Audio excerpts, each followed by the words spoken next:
Looking at the clown, and I'm just going to look at the first line to start with, to just see how it goes hands together, because you tried that in the lesson today. We mentioned that you've got to be careful about the staccato against legato. Sometimes the staccato works together in both hands. That's just the first three notes and both on staccato, but then the next notes, the right hand is not staccato, but the left hand is, until you reach the end of that group of three notes.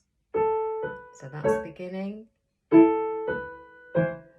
Then you've got a lot of legato in the right hand and staccato in the left hand here. Then they're both staccato, and it follows that similar pattern again. The last note in the end of the line, C sharp, you need to hold that one down, then let go. Okay, so carrying on, we're going to move on to the next few bars hands separately. So starting with the E in the right hand just at the end of the first line.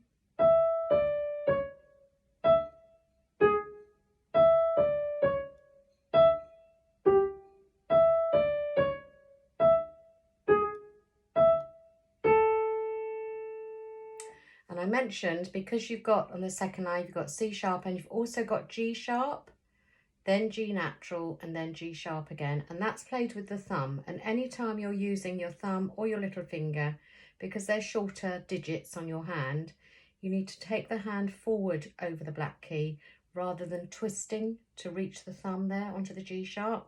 So that's really a bad thing to do. Okay, so as soon as you start that phrase from the end of the first line, throw the hand forward, take the hand forward. So the thumb is positioned on the black key, and I'm keeping that third finger on the C sharp because it keeps coming back to that. And even though now there's a G natural, I'm only moving my thumb. I'm not taking my whole hand back. I'm just dropping the thumb from the black key to the white key and then putting it back again for the G sharp. Okay, so your other fingers, your second finger is sort of between these two keys, these black keys, and your fourth finger rests between those two black keys. So that's naturally how the hand should fit or fall onto the keyboard. All right, so you're keeping everything parallel with the keys in that direction. All right, that direction. You're not twisting it sideways in any way at all. Generally, that's the way you should always approach playing black keys. All right, is to keep the hand parallel with the keys. The left hand, I don't think we need to say too much about the left hand. It's just repeating the same pattern of notes. So if after, say, a week or so, you've learnt this other section hands separately, let's put that together as well. So I'm going to start from the end of the first line. Again, I've got staccato in the left hand, but not in the right hand. Then they're both staccato. Right hand legato, both staccato, right hand legato.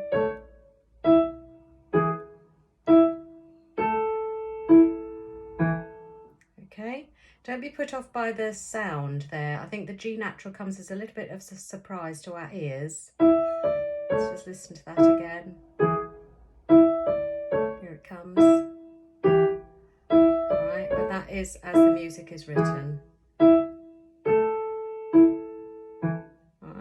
So it follows a very similar pattern all the way through, really, as regards the staccato and the legato. So once you get into that pattern of playing, it's not too bad at all.